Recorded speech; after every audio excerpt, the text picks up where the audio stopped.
It's about having a conversation and being transparent. It's about learning and growing to love the truth. I'm Ryan. And I'm Tru. And this is Love the Truth Podcast. Oh boy, we're rolling back. 5 years ago when we first met. Back when I was giving up hope. When we were young.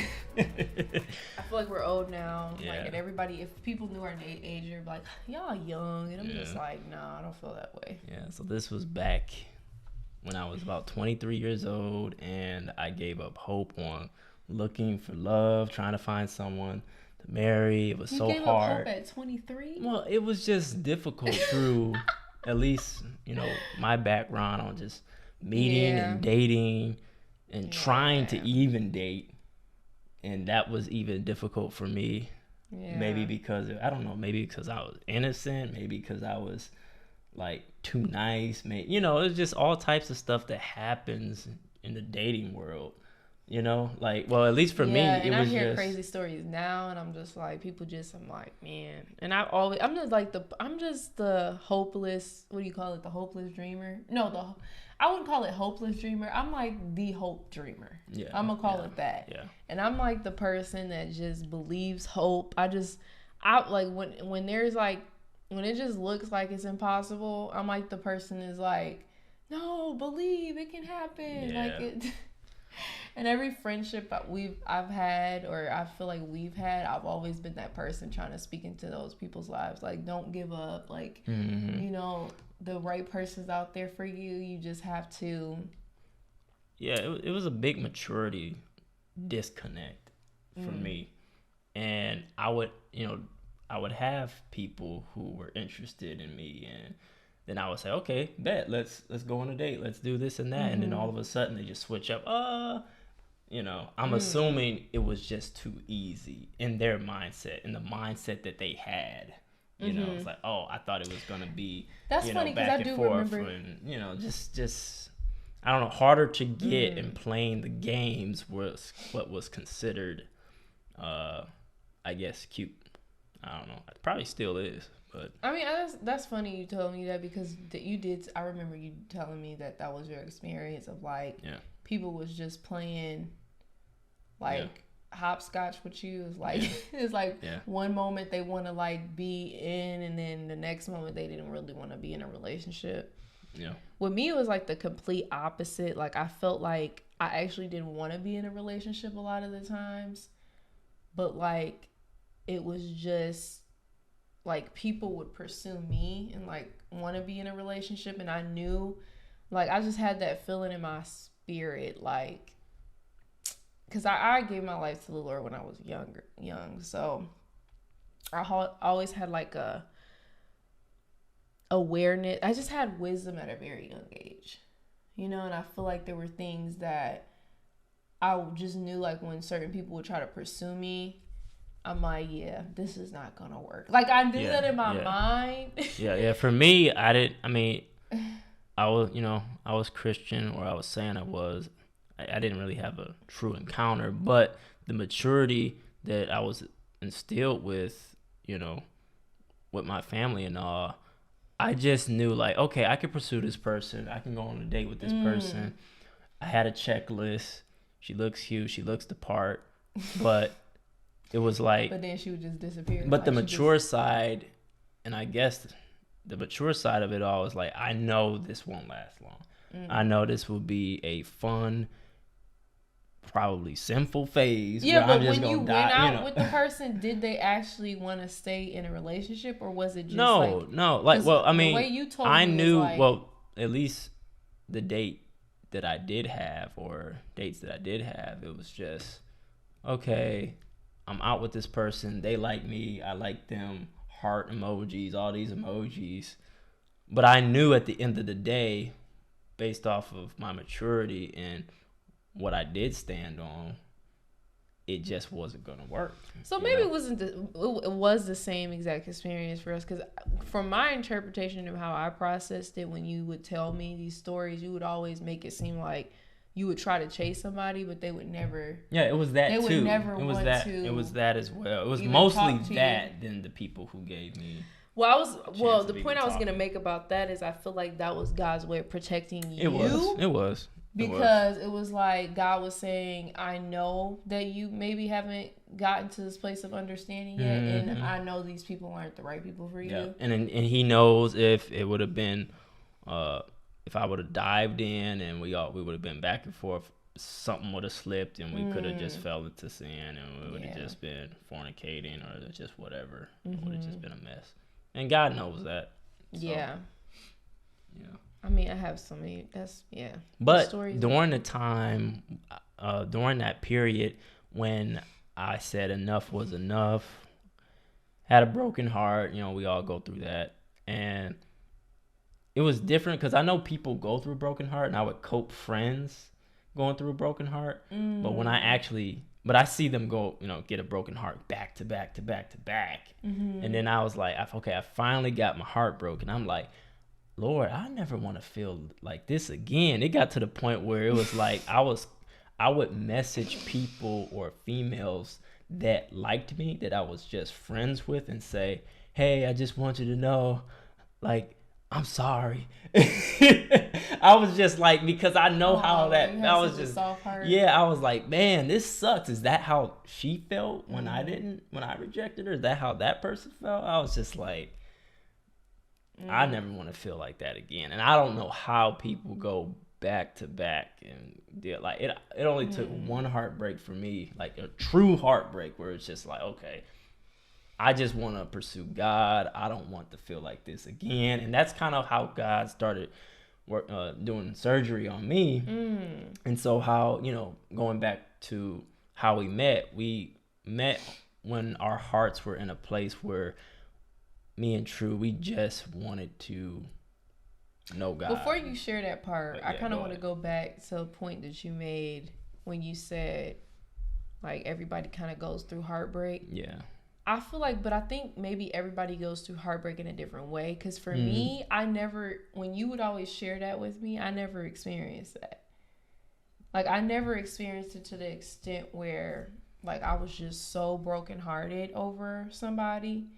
But I think, like, for me, it was more of like, and I think maybe it was because when I think about it, a lot of going back to, I was the type of person who was really not trying to be in a relationship or like pursue anybody, but then people would try to pursue me. So the few crushes the people that I actually really, really, really liked, it just never happened. Like, I never got in a relationship with that person, so I never could even know what it was like to, like, feel this broke. I mean, I guess I felt, like, sad in the sense of, like, oh, it never worked out. Like, we never could be in a relationship, even though I liked this person. Yeah. But it was never, like, oh, I'm like, oh, my gosh, like, I'm brokenhearted. Like, this person broke my heart. Yeah. So, it's interesting that you have that part of the story. And then for me, it's more like, my thing was just always like, why can't I be a normal person? That's kind of how I felt. Like, why can't I be like, I would be in school, like high school, and see all these girls like have these boyfriends and like they're like so cute. And I'm like, why can't I just be that person? Yeah. Right? Like, why can't I be the person that just has like a normal boyfriend? I mean, and obviously you don't know anything about what goes on in that person's like relationship, but at the same time, I still wanted that. I wanted to be in a relationship with somebody and it be normal. But it just never was. Like, it never was normal for me. It was like kind of like what you said. It's like God always found a way to block it. And oftentimes when you're like in 18 years old or 17 to like 23 in that range, when I talk about, man, this is never going to work, because you have so much to learn from age 20 to 29. And most of the time... let's talk about that too. Yeah, most of the time people in the world wants to just date and just like, I want to date around. I want to have an experience. And then during that time, people are going off to college. They could go to a different state and they want to just go to different places. And so that was in the back of my mind while I was dating, because I was like, at the time I was back home in Michigan, and I knew I was going to go to California eventually. No, I'm not there now, but I did ended up going to California. But I knew it's like, okay, I don't think I'm gonna stay here. Yeah. But a part of me was like, man, I really love this person. I really like this person. Maybe I should just settle in Michigan and try to make my career path work here when the entertainment industry is, or for video games or films is mostly in California. Coming here to Texas, so I was just, that played a factor too when you're young and trying to date and find like love, I guess. And that part is really interesting too. Like, it's just so interesting listening to your side, because this is another thing. Like, I do think, like, another thing, if I think about it, like, we kind of talk about it as if we had a lot of time to date around and a lot of time to really kind of experience the scenery or the realm of dating. But then when we meet some people and they talk about their experiences, I kind of, at least for me, I kind of think about it like, dang, I really didn't date like that. Yeah. Yes. Like, I wasn't really the person that just was like, we only had, we got married when I was 21. So I only had I don't really count high school years. Like, we don't count those years because that's not serious dating. So when you talk about between the age of 18 and 21, that's only so many, like a few years that you really count that. And in those years between 18 and 21, I didn't date anybody. Like, again, it was like those pursuits. It was like people trying to talk to me, but it never became a real relationship. Right. It was just like we were just talking. Yeah. It was the same vibing, thing. But it wasn't just really like the talking date phase. Yeah, it wasn't. It never got to like said, we were actually I'm gonna tie the knot and say I am a girlfriend and boyfriend. And then not only that, back in my mind, I didn't want to be a boyfriend or a girlfriend because. But it's weird. I was still dating for marriage. Yeah. But that's the thing. It's really weird because that was our mindset. Even though we didn't know each other, our mindset was like, I want to be with somebody for the long run at such a young age. And so whenever I would get with people or like vibe with people, I just knew right off the bat, like what you were saying, like, this just ain't for me, you know? And so that's another reason why I could just never get to the point where we were dating, because I just knew, like, this isn't for me. Yeah. And I was always scared to even, I was always scared the righteous fear. Yeah, I always had a righteous fear of God. Like, even though I wasn't pursuing God until I had an encounter at 23, but at least from 18 to 22, I always had that righteous fear. Is like, if I slip up or if I end up having sex with somebody, and it's like, okay, I have a feeling even if I wore protection or even if I did any of these contraceptive ways, I'm just gonna be cursed. Like, I really just feel like I would have just had a baby. No matter what protection, no matter what I would have did, God, because it's not God's way, and God knows that I know His way. In that sense, when it comes to, being one with somebody, it would have went left. So I'm gonna just be real, like, a lot of my fear just came from seeing what not to do. That's true. Like, a lot of my fear came from life experiences, young people you saw in school that had a little belly bump too, and it was like, man, we're so young.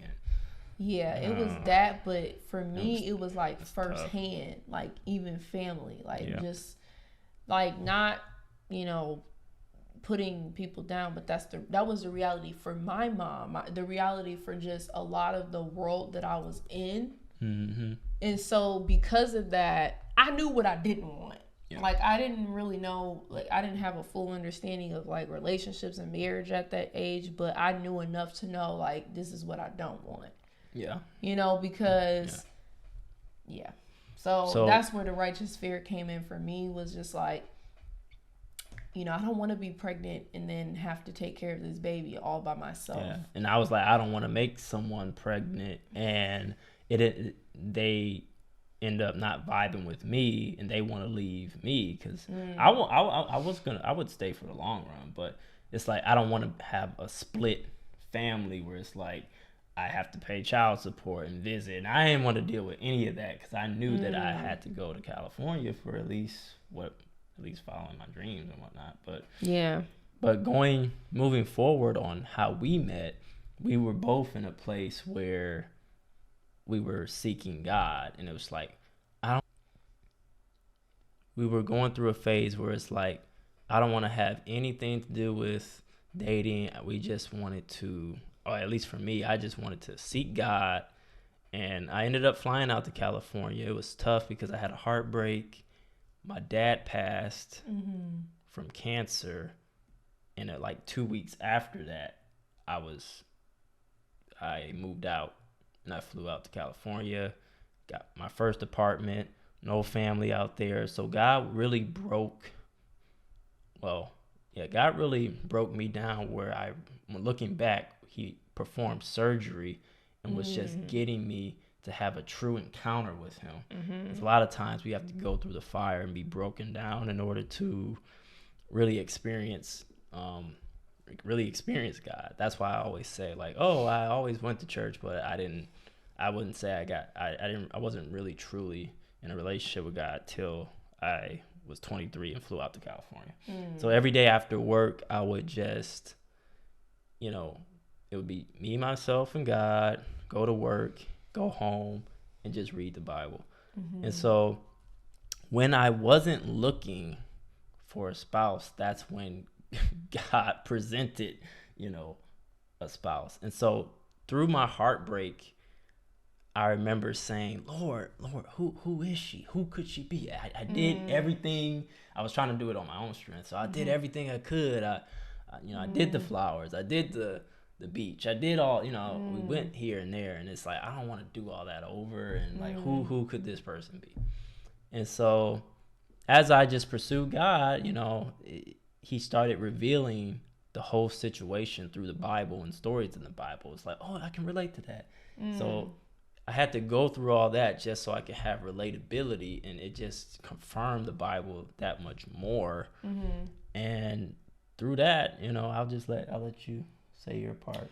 Yeah, and it's really interesting how we didn't know each other. We hadn't met each other, but how similar like our walk and our journey was individually in the season of our life, because you were going through that phase where you had just came to like your relationship with God. For me, I was raised up in church. I gave my life to the Lord at a young age, but it wasn't up until when I went to college where I became really serious with God. Like what you were saying, like I really became serious in my faith, and I was going through this phase of, we call it the pre-shock phase. Yeah, that's our term. We call it the pre-shock phase. It was between those years. If you're a millennial, if you know, like you've been there a little bit, like in like that from the year of 2012 to what was it, like 2016? To 2016. There was like that whole phase of like the Illuminati, like despite whether you believe in conspiracies or whatever, like all that stuff was coming out. Yeah, there's a lot of spiritual activity.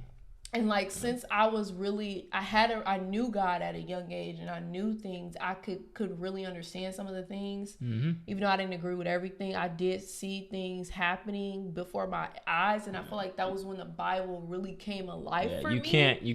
You can't pretend like darkness isn't there, like through the industry and stuff that you see. It's like, okay, I know that this is not light. I know this is dark. But that's the thing. So. I grew up in a world where that was kind of sheltered. Like all I knew was the light, right? So I didn't really know what I knew darkness from like experiences with friends and stuff like that, but that was a level. But it wasn't until I went through this pre-shock phase where I started seeing the depths of darkness and how deep it can go that I really understood like God is really real. Yeah. So anyway, with all that being said, that was like my journey of becoming like getting into that place where I really wanted to know more about God. I really wanted to take my walk more seriously. Like I always loved God and I had a love for God, but it came to a point where I really had a relationship with God for myself, and it wasn't off of somebody taking me to church. It was just a relationship I had. Yeah. And through that season of my life, you know, before I had all these visions of what the type of person was that I wanted to be with. And it was all very carnal. It was like, okay, I want this person to look this certain way. I want this person to be this certain way. I want this person to have this type of body. I want this person like for me, it was like, I want the person I'm with to be 6 feet tall, and like just all these crazy, you know, ideas about what the person's going to be like. And God was telling me, without me being aware of it and knowing, you are not mature yet. Yeah. I cannot send the person to you because you're not mature. Yeah. And if we would have met any earlier, I'm pretty sure we probably wouldn't have gave each other a shot based off of our mentality. Yeah. Actually, I wouldn't have even, the type was not you. Yeah. You know what I'm saying? Like, so that's the thing. It was like, God was like, you are not even mature to handle the things that I have for you. Your mindset's completely off. Your mindset's just not where it needs to be. Yeah. But when I started going through that journey of like you said, college years, I was between the age of like, I want to say I probably was 19, 20 years old, and those age ranges where I really started to have that time where I was just really seeking God for my walk, just really trying to get to know God closer and more intimately. And then it was like when God, again, similar to what you were saying, I would read the Bible and I would read stories about marriage, and I'm like, I don't see any marriage today look like this. Yeah. You know, like not a lot of them anyway. And I was just like, this is what I want. I want to be with the person that you designed for me to be with. Yeah. And that doesn't mean it's going to be perfect, but I want what you have for me. And then my desires and what I wanted in a person really changed. And I started to pray. And I remember to this day, I had 3 things on my list of like what I really wanted from God. And I told God, I want a husband that has a man after your own heart, like David. He's not going to be perfect, but is quick to be soft in heart and repentive. You know, because a man that is quick to be humble and repentive can really lead your family. And then the second thing was, Lord, I really want someone that is business minded, because I just knew whatever we're going to do. I don't know how I knew this at such a young age, but I just knew God was going to use us in the entrepreneurial business sphere to influence things. And so that was the other thing. And then the other thing is like, obviously I want to be attracted to the person. You know, I didn't even like say, okay, I have to. It was just 3 things, you know, just very simple. And that's how I kind of came to get to that maturity. For me, it was mostly just a person looking for a person who knew and had a real relationship with God.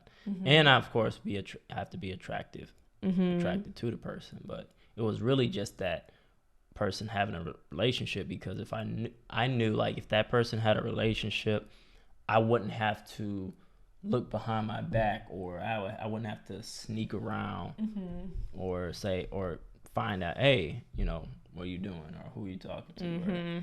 You won't have any worries of looking over your shoulder, because I know that person would be faithful through it all. And faithful to God first. Yeah, exactly. They're faithful. They have a righteous. And let me say that too, because I know there's a lot of people say, well, you can get somebody to know God, they go to church and all of that. You don't know how many times I've been around people that say that, right? And I realized that, well, there is a difference between people that go to church and then people that have really been transformed in their mind. Like they think differently. Yeah. But I oftentimes but then I think about it, like the people that oftentimes say that they haven't even come to the place of maturity themselves, so they can't. They haven't gone through the pre-shock. They haven't. They haven't. And then some people just don't. I don't think they have enough of we're not gonna even get into Yeah, that. But the point is like so everybody processes things differently. Basically, we were at a point in our walk where we were just chasing God, and that's when God presented both of us to each other. What happened was, it's so funny. It was, I remember being, I don't know, I would always see advertisements when I was watching YouTube on the website blackpeoplemeet.com.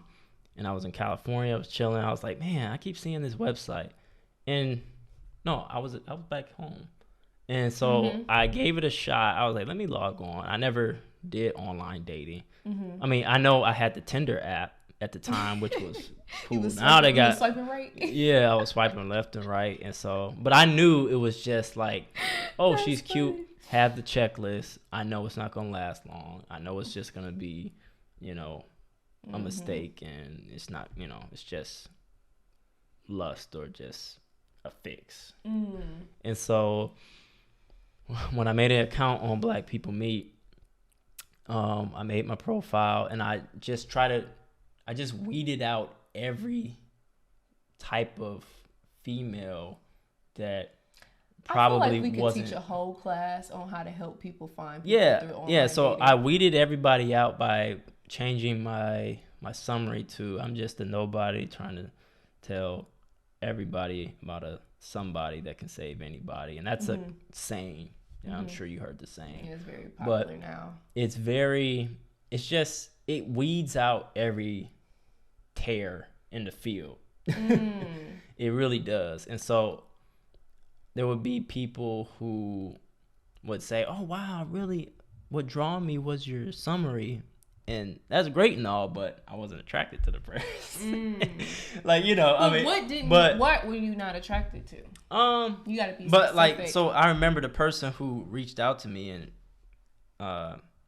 gave me accolades of my summary was a person that was still out there in the world based off of the photos. Like you pictures tell 1,000 words. Everybody say, "Oh, don't judge a book by its cover."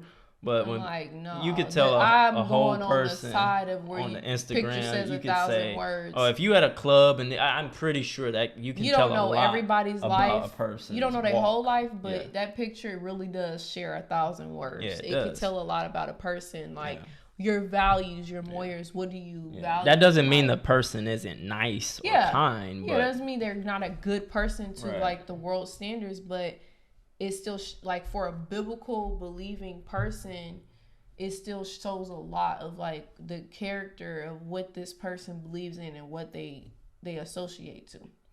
So it's really funny on my side of it, going back to like, okay, so I had my three things on my list that I was really praying to God for, and it was so crazy because God, and before I even prayed those 3 things, God really had me watching marriage videos. It was the weirdest thing. Like on YouTube, I would go on YouTube because I was like I've always been a big YouTube person. Like I love YouTube. And like I wasn't looking for it. Like I would just run into videos about Christian people that would talk about their marriage and how like God brought them together. And I would just be like drawn to it. And I would just keep listening to just women pouring into me about what it means to be a godly wife, men pouring into me about what men are looking for in a godly wife. And I would just be like, it was just, I was soaking it all in. Yeah. And then that's when I began that prayer journey of when I would start to pray, like, these are the things that I desire. Like, Lord, I'm not searching for this, but this is what I desire if it comes along. We both found ourselves praying for our future spouse or one another. So, individually, without us knowing each other. Going to God instead of creating your own checklist. Now we've gone through the phase, we're seeking God and we're getting, wisdom through it. And now we're creating that checklist and presenting it, the right checklist to God, which is like what you were saying, person after God's own heart, person with a relationship with God. And so, so finishing on what I was saying is that, so anyway, fast forwarding, it just got to a point where I again was saying, then I started to ask the questions like, but how is this going to happen? Yeah. Right? And this goes back to like a podcast we're talking about in the past, but like in like the faith thing. Yeah. And we're going to do a whole probably podcast around it's faith. It's so funny you said that because I was like, I don't think this person's in my state. Yeah. Well, that's there's the thing. somewhere in the world, I don't know where. That's what the thing is. Like I was praying those prayers, but I'm thinking to myself like, but how is this going to happen? Yeah. Right? And like this goes back to like people like faith, how this concept in church is like faith is just like, oh, God's just gonna drop it out of the sky. Yeah. And it's like, but there's still a part we have to play in that. And I have to put myself in a position for me to be found by that person. And I was like, what does that look like? I was asking myself, okay, so Lord, what do I do? Do I go to coffee shops? Like this is the crazy thing about it is, thankfully, God was giving me desire. So I knew, because I would hear some crazy, crazy, cool testimonies that I'm like, okay, this is the glory of God. Like nobody can take the credit for this. And I wanted a story like that. Like I knew that I wanted like my testimony of how me and my husband met to be something that is not the typical, oh, we met at church, oh, we met at like, no shade to anybody that met that way or met in a conference or whatever. That was just not the way that I wanted to meet my husband. I actually wanted to meet my husband outside of church, because I was thinking like, if God could allow for me to meet the person that I'm supposed to be with outside of church and they love God wholeheartedly, I think that that's like amazing, and only God can take the glory for that. Yeah. And so I would tell God, I was like, Lord, I really want this person to be somebody that I meet outside of this hemisphere of like church, you know? And I would tell him that, and I was like, Lord, and it was so funny. God took me to the Bible, and I read the story of Rachel and what is it, Rachel and Jacob? I think it was Jacob. Yeah, I read the story, and that's what I read. I read the same story. I read the story, and I started praying. I was like, Lord, make it clear, right? Yeah, Jacob. So basically, in the story, Jacob was looking for a wife, and he rode to a land where Rachel was, and he had a camel, I believe. Well, first he prayed. So first Abraham, was it Abraham or Isaac? I've been missing this whole story. Just generalize. Basically, the parent of Jacob was basically the father was like about to die or something like that. I don't know, but I'm probably messing the story all the way up. But the point is so basically there was a situation where he prayed to God and said, Lord, let this person give my camels something to drink. This is what she will say. And he knocked, basically generalizing, he knocked on the door. Female opened the door, and she said, would your camels like something to drink or something? Did everything that he prayed God. He was asking for a sign from God.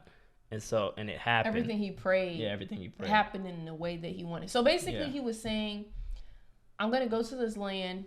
I don't know how I'm going to choose the person in this land. Yeah. So Lord, let this be the sign that this is the person by her response. Yeah. And so that was the thing that I prayed. So I began to kind of pray that prayer. Long story short, my situation in terms of dating was very similar. Like so after that, I started seeing a lot of YouTube videos about people saying how they met each other online. And so I was like, but I'm so young. I mean, in my mind, I was thinking like, I'm so young though, like online. And at the same time, I was thinking the same thing, because it's like, okay, but at the same time, I do want to date the person in person and have that whole experience as well. Yeah. But then I told God, I was like, well, you know what, Lord, you can do the impossible. Yeah. Nothing is too hard for you. Even I'm not going to lie to you guys. I just didn't believe it was going to happen that way. I was set in my mind to the point where I told God, I was like, Lord, this is a joke. Like I was kind of put God to the test a little, because I was like, Lord, this is a joke. There's no way it's going to happen this way. And I kind of was laughing about it, kind of how like Sarah laughed when God told her she was going to have a baby at 90. I was like joking about it. Yeah. And so I went on all these different dating sites. I was on Christian Mingle. I was on I just started going on different dating sites. I didn't like Christian Mingle. I didn't like any of this. It was more like the platform and the setup. I didn't like it. And out of all the dating sites, I came to the last site, which was Black People Meet. Because similar thing, I remember seeing, I didn't see ads in the moment, but I remember seeing ads on Black People Meet. And I started thinking about it like, let me try Black People Meet. Let me just give one more site a chance. Let me just try one more site. So I went on Black People Meet and I made a profile. And it was crazy because I never paid for a subscription. So another thing, Black People Meet was really set up like Facebook, but you could only read people's messages if you paid a subscription. You remember that? Like you could like people's photos and stuff, but you couldn't read their messages unless you paid a subscription. I remember it was $7.99. Yeah, you had to pay a subscription for it. When I ran across Tru's profile, and I could tell that just your demeanor and in the picture that you were a godly woman. And so. But what about the picture though? Like, was it you just knew? Yeah, I just knew. Oh. And so I messaged. I knew, I was like, okay, yeah, I got to pay for a subscription. But I didn't do it because I thought it was a joke. I was like, I'm not trying to do all this. If it's meant to be, it's meant to be. So I think you could like send hearts or like something or like trying to like poking in some type of way. But before I even got to that, there was like people messaging me and stuff, and like a lot of guys, they kept, I want to say this from a woman's perspective, right? And this is something to kind of encourage women out there. Like a lot of guys would really boast in how much they made, what they were doing. Like that was like at the top of the page. Couldn't you put your income? And for me, yes, it was everything. Your whole life was on there. It was like Facebook. Yeah, I'm not whoever. hilarious. It's not. I don't think. I went on there recently. It's not like that no more. Like it's really gone down the drain. Like People Meet is not even. Yeah. It's all the new dating apps has taken over. Yeah. But back in the day, in our time when we were dating, which wasn't even that long ago, but 5 years ago. Yeah, 5 years ago. It was like Facebook. I mean, whoever set that thing up, that was like the best dating platform I ever had been on in my life. So I just felt like, with that being said, it just had everybody's life, and there were people that had Christian phrases in their profiles. Yeah. But then they would have pictures where they're drinking, or they would have something in the platform where it says, "Oh, I'm a Christian that drinks," or "Oh my," like just little side things. It's like, okay, one foot in, one foot out. Yeah, like deal. I know this person is not godly. Yeah. So, and I would just kept laughing about it, like, Lord, this is a joke. Yeah. And then one day I go on there and I seen a picture of Ryan, but it was there and then it was gone. Mm-hmm. And I remember, but it was crazy because every time I would come on, every like other day after that, I would see your picture. Mm-hmm. It would just pop up out of nowhere. Yeah. And at first, I wasn't really paying attention to it because it was so many people that were doing that. But then after a while, I kept seeing your picture specifically. Yeah. And it was like I was zoned out of everybody else's picture because I just kept going on there and I would just see your picture all the time. And I think you told me because you kept liking. So I kept going on her page because it'll show if somebody viewed your profile, just like all the apps do now. LinkedIn, everything does that. So I was like, okay, if I keep viewing her, maybe she will take notice and she will see like, oh, And so I changed the summary of my address, and at the end I put @RyanVinci because that was my Instagram at the time. I don't have it no more. Pay for the subscription, yeah, so I was like, maybe she'll see the @ and read my summary, and she'll contact me through Instagram. And I did, because you can't put your phone number, you can't put your email or anything because the website won't allow those things. They'll just censor it out.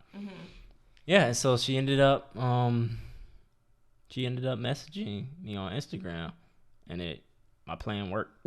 Yeah, it did. Like, I saw his photo, and I finally clicked on it, and I was like, and then when I read that's what sold me. When I read your profile, and it said, I'm a nobody trying to tell everybody about somebody that can save anybody. Yeah.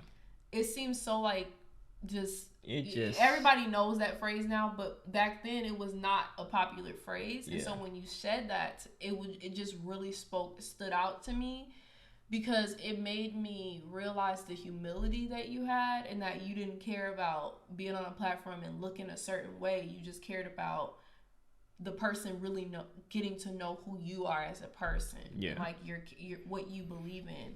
So that really spoke to me. And after that, I was like, I hope this person. It was so funny. Before you told the Instagram thing, I was praying. I was like, Lord, I really do not want to pay this subscription for this. Yeah. So if this is meant for me to talk to this person, you're gonna have to make it out, work it out, whatever. Because I just didn't want to pay this subscription. Because I was broke in college. Okay, I was not trying to pay for this subscription for these messages. So, and I just believed, I just had enough faith. I was like, well, if God wants this to happen, He's gonna make it happen, even if I don't pay the subscription. Yeah. So, sure enough, you came on and you said. You showed the Instagram, I noticed the Instagram thing, and I was, oh my gosh, you put his Instagram things tag on there. So let me go on Instagram, and like I said, like you said, I messaged you, and then he gave me his phone number, and then we talked on the phone, and we talked all night that day, and it was so crazy because this was like something other than, it was like out of this world. Like when I talked to you, it was like, I knew there was just something completely different about this experience of this person that I'm talking to compared to every other guy. Did I message you? So I think I messaged you the milk and meat. Oh, yes. Did I message? That was a message, or was that? We cannot skip that part. That was a message. Ryan messaged me. I think it was the first thing. Another thing. This is how I knew. It was the first thing I messaged. You was real and you were about that life, because you messaged me and you said, "Are you a babe in Christ? You said, are you a babe in Christ on milk, or are you on meat, being able to discern the mature things in the faith?" It was along it was the just lines straight of that, direct. And I was like, whoa, because I've never in my life. I mean, I went to church and there was people that tried to talk to me at church, and I never had somebody with that much. People at church don't even talk like that. Yes, they don't. I knew it was God. I knew it was God speaking through you, and it really spoke to my heart. And I was like, "Yeah, this person is like real." Yeah. And I also did that. I also set that as a precaution, just in case. It's like, okay, maybe I can just weed her out right then and there. It's like, okay, because I was just like, Lord, if she was immature, it'll scare her away, and she wouldn't be ready. You know, so.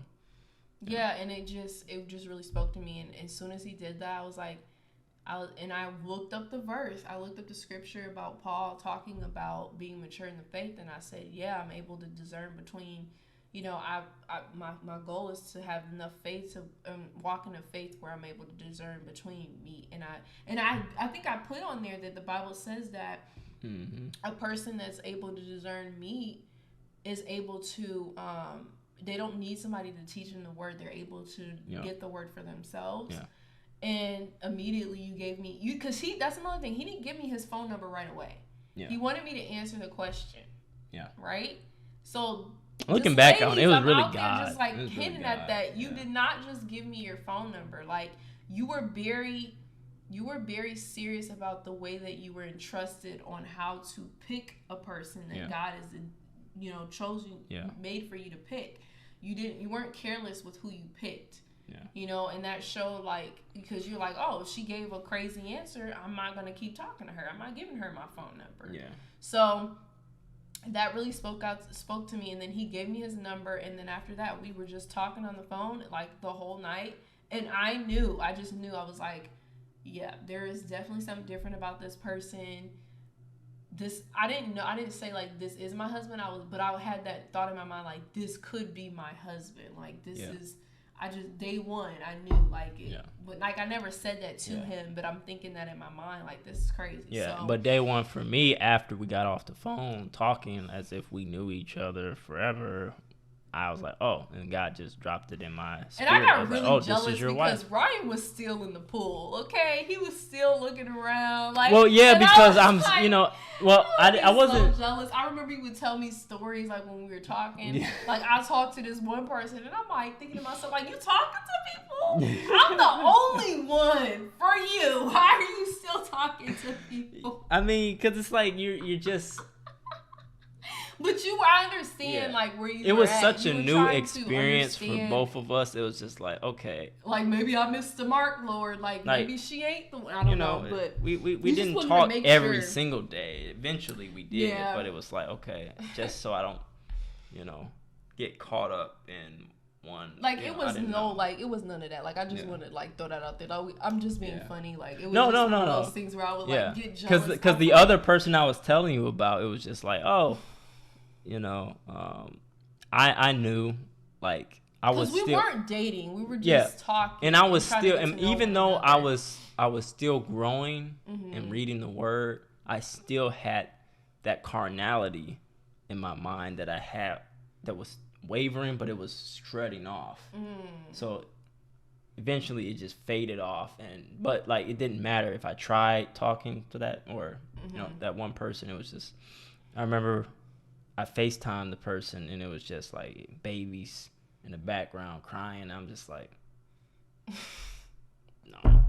no, I didn't want to deal with it. Okay, don't throw all. I'm not don't throwing shade. shade. Stop throwing shade to all the mothers out there, single moms out there. There is a godly man for you too. I be telling people like that's true. Because that's they be people. But in our situation, I was specifically but because that I was your was desire because I was you didn't have kids. I was a virgin and Tru was a virgin. And so it's like my desire was to just I waited all the way. I actually.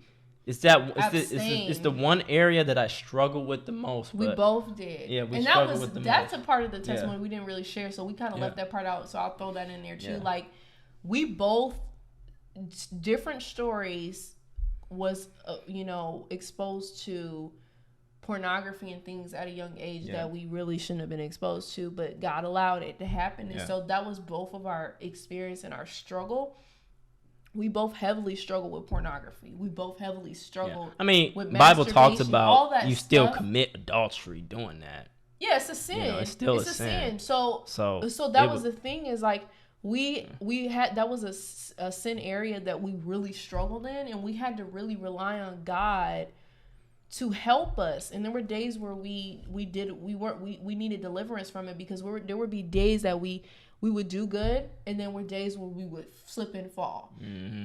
And I would pray, and I remember having these conversations and telling you about this was my life before knowing you.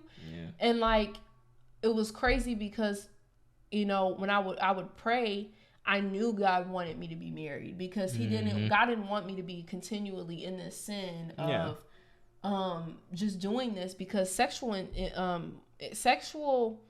sin is so strong and it's so hard, and it's the only sin that Paul says like flee from it, because it's Timothy to flee. Tempting, and so that was the thing of like, especially when like I can only imagine going through it and slipping and falling and actually acting on it on a person, not just pornography but on a person, and then going through that burning phase of patiently waiting. Are you saying you acted on it, or you? Wait, what would you say? I'm saying I can only imagine, not like we acted on it on pornography and stuff and just masturbation, but just actually someone, making a mistake and, had a one night with the actual person and then trying to get back up on their feet and look while staying, that's even I feel like that's the thing hard. Too. Like, it was so hard for us not even having a person that we were still virgins and pure in that way. That was just so hard just with the pornography. So we both, like you said, I could only imagine how much of a temptation and how much harder it would have been if we had have actually slept with somebody. Yeah. How much we would be burning, as Paul would say. Yeah. So that was another thing of like, we were just keeping it real. Like, we didn't want to burn. Like, even when we were dating, I think God really orchestrated. It was all God, how he I was in California. Because you were in two Illinois. Different states. Because God knew if we were together, it would have probably Because slipped. let me tell you, we had temptation while we were together. We were not perfect. We sinned. We did stuff that we were not supposed to do. And one of those things, like, I'm not even going to get, like, in depth of detail, but you can kind of connect the dots and get the idea. Dots, you're on Skype and it's like, and it's just doing stuff just on imagine Skype, if it was in person, it just would have been a wrap. You're naked, like you're just like, and it's just so that's the thing is like, if we had been in person, we would have not been pure until. And it's funny because like it shows the human side. It was like, okay, you're saying all these things about, oh man, Ryan, you just said, can you discern the milk and the meat, and you up here naked? Yeah, because people don't take that I don't think people understand. Like, you don't still keep it real. Yeah, you're like, still keep it real. a like, human. You still fall. We all are. It says our righteousness are as filthy rags. Yeah. So whatever you think this, you're doing good, it's a filthy rag to God. Marriage is completely by the grace of God. Yeah, it's God's because grace. I cannot tell you how many times I was put in experiences where I could have been. Yeah, exactly. I actually got a prophecy spoken over me, and I knew it was God because this person came into our church, and actually, I don't know if I told you this story, but she said the enemy's trying to take your purity. And I already knew what she was talking about. I already knew what she was talking about because there was this guy that I was really letting allow, like I was getting too close with this person. Mm-hmm. And I feel like there was so many times like that where I could have been that person. You know, so it's really completely God's grace, and He was keeping me for my husband. He was doing it because He was saying, this is going to be your testimony. I wanted your testimony to be that you guys, it was not easy, but you guys endured until the day that you guys are supposed to be together. So I just wanted to share that part of it. Like, and we so were not perfect. the next step was just, we were talking about marriage, and I remember I bought you the ring, and I showed it to you. I remember that on video, and my heart melted. We were just thinking. Oh my gosh, we were just thinking of like this persuasion on like family, because I'm in California. Well, let's fast forward because you skipping ahead too fast. No, I'm not. We didn't talk about the phase of our, like, how we dated with one another. Oh, yeah. I mean, so how we dated was basically... we courted. We didn't really date. Yeah, because we were far away. And so states. We were just watching a lot of Netflix videos together. How did we do it? Oh, we would go on. So I would... It was So we were on Skype, and then we were on Safari. I was on Google, and then we would both be on Netflix, and it's like, oh, we pick this movie? Okay, 1, 2, 3. And then we would just start watching, picking movies and watching it that way. We would pause. I gotta go to the bathroom. Be right back. Yep. We was in the trenches, y'all. We were making it work. Yeah. And it's funny because I think about it, like, Monopoly. I knew that was God's grace too, because I can't keep a friend to save my life long distance. But it's like, for us to have been able to make that work, like, that was all God. But and we would play Monopoly, we would play checkers, games, like and it would online. It would be online. You see the so moves. Much fun. We would play games together. Yeah. We would paint together, like, and this was all on Skype. We are literally the show Married at First Sight. That is our testimony. Was it like we are the Jacob and Rachel? Love is blind. We are the Jacob and Rachel story. Yeah. We are the Jacob and Rachel story where we just believe that when we meet each other, we're gonna be together, and that's what happened. Like, and I'll let you share that part of the story, but we were on Skype for 9 months with one another. And then Ryan pulled out the ring on Skype, and he was like, this is it. Like, we're supposed to be together. And he asked me to marry him. And we both knew that as well. Yeah, we already knew.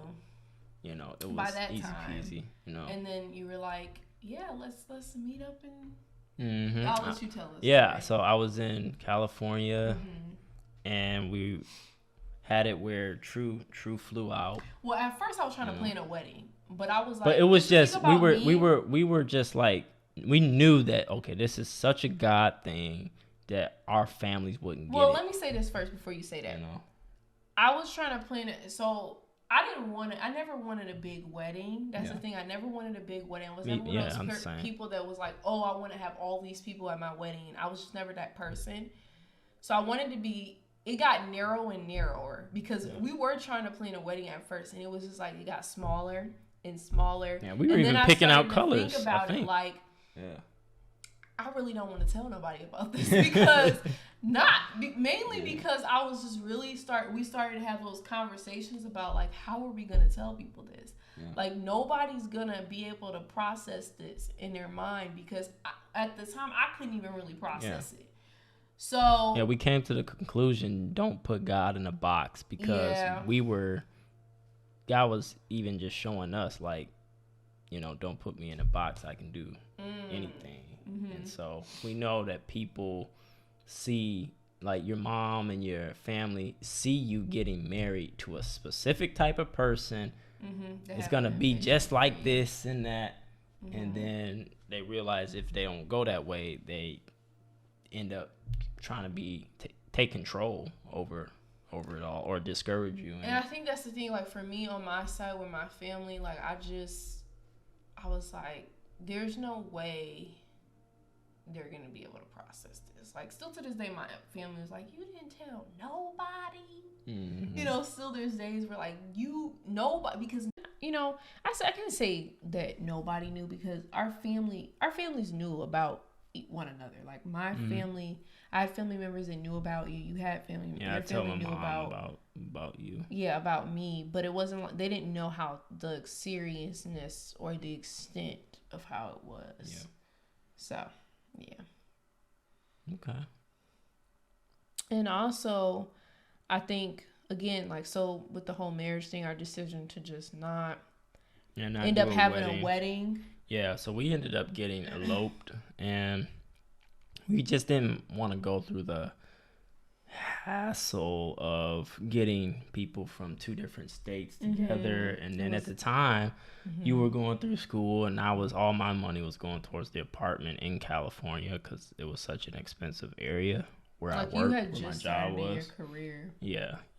So, basically, Tru ended up flying out, and basically I was just saving up money for us to go and do certain things, hang out, and then we had to pay for the marriage certificate, and we got that all set up, and also contacted, we just found a church that was going to, a real man of God, who we made sure we found a church that wasn't bowing down to the LGBTQ or married, Yeah, we found a church that was in California that we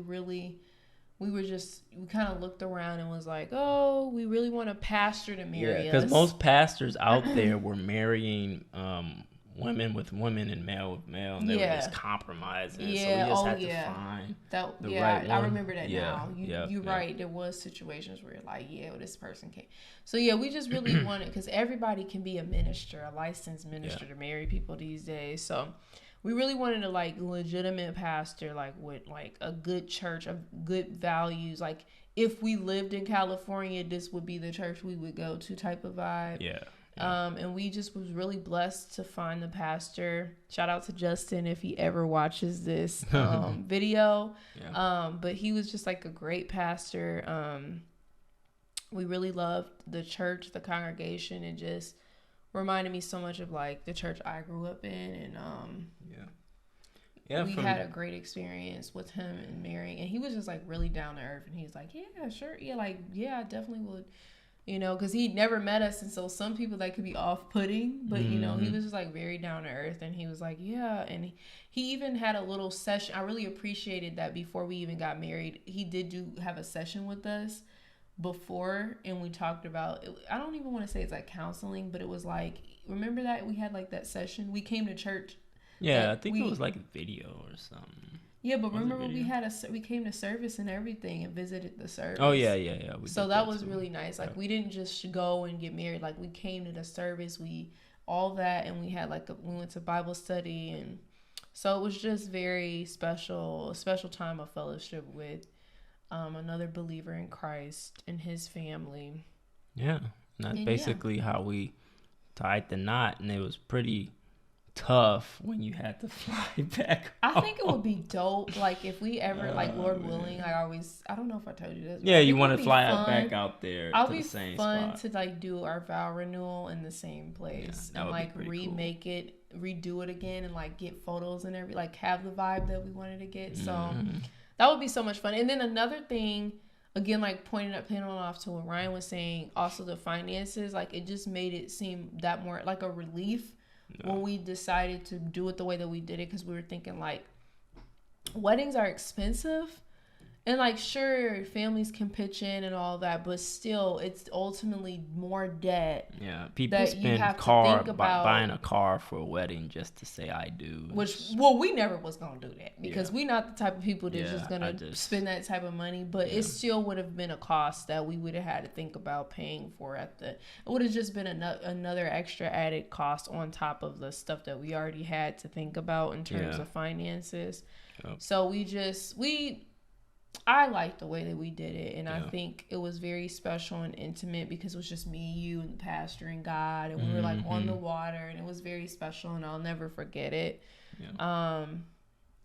So it was really nice, and then just the blessings that come with being married. I mean, one thing, it's like we really matured a lot and learned a lot. Like even the mindset of how I was growing up and how you were growing up, and just maturing in that and having we're basically accountable to one another as partners, and just maturing with our character. And then from there, we shortly after my contract ended, and then that's when we came together and moved to because we had a season Virginia. where we weren't together right away. Like even after we got after married, that, we were still. He was kind of off in his lane, and I was still working in my lane.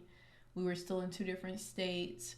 It lasted for about. It was a very short period. It was probably for a few months. I think it was like a good 4 or 5, 6 months, maybe. Yeah, maybe it wasn't a full year. I know that it wasn't a full year. It was like 5 or 6 months. It was a small because it was that time. Summer that it was about like 5 or 6 months later. Yeah, it was a small amount of time because we still hadn't mustered the strength to tell everybody. That's really what it was. It was like we wanted to tell everybody when we were ready, not when everybody else felt like we should do it. So we went to church, we prayed about it. And we finally came to that place, okay, we're ready. We're ready to tell everybody, like, what's going on, Because I think people were, at least on my side, people were suspecting something, but they just really could not fully grasp it. So, so we told everybody, and you came out and visited my family, and we all went out to dinner, and Ryan met my entire family. It was just very chill because my family is very chill. And then we did the same thing for you. Well, I had already flew out to. That's another. Yeah, thing. you came. Yeah, you came out to my family, and they didn't even. That was when they still didn't even know. Yeah, that was. I met your family first, actually. Before I met your family before you met my family. So. But so. Man. No, but that's basically how we met and just our testimony. And at the end of the day, like, God's the only one who can get the credit for that, because the glory out of the whole thing. Because it is such a biblical move. I would have never perceived it happening. Like my brain would have never believed it would have. I just never would have imagined that that's how we would have met, and it all would have handled out. And ultimately, like, going back to what Brian was saying about the blessings that comes with doing it God's way, I have seen so much firsthand the fruit of the blessing that comes with doing it God's way. I've seen it my whole life not being that way, but obviously when I got married, I realized, like, oh, this is what it's supposed to be like. This is how it's just. And I guess, for example, like, there's certain burdens that it's not all perfect. There's still, challenges that comes with it. But a lot of the burdens of feeling like I have to do it alone, like I have to figure it out on my own, is lifted. Like I don't, it's not that anymore. It's, I have a partner. I have somebody to do this together. Like, when God gives us a vision, it's for one another. It's not just for me. It's not just for... Like, God has called us to walk together in this thing. Yeah. And I have somebody else to, when I'm weak, you're able to be strong. When you're weak, I'm able to be strong. You have a helpmate. I have a helpmate. We have someone that we can, hold us up. And it's not just us holding individually each other up. You can really feel that burden. Well, at least me experiencing being out in California by myself and just coming home, just responsibilities in general. Like, you can sharing the load with each other. It's just. And I want to be specific because a lot of people when they think of load, they think just finances. No. And like finances, and that's something that we grew in our marriage and our individual thought process on things, because like sometimes just because you are a godly man, a godly woman, doesn't mean you have all of the mindset of a biblical perspective on what that's supposed to look like, especially if you didn't grow up with that example. And that was the blessing that came with it. Now, it was a learning curve. And you learn and you grow in ways that, as just a glimpse of the way that I've grown. Amen. That's all I want to say.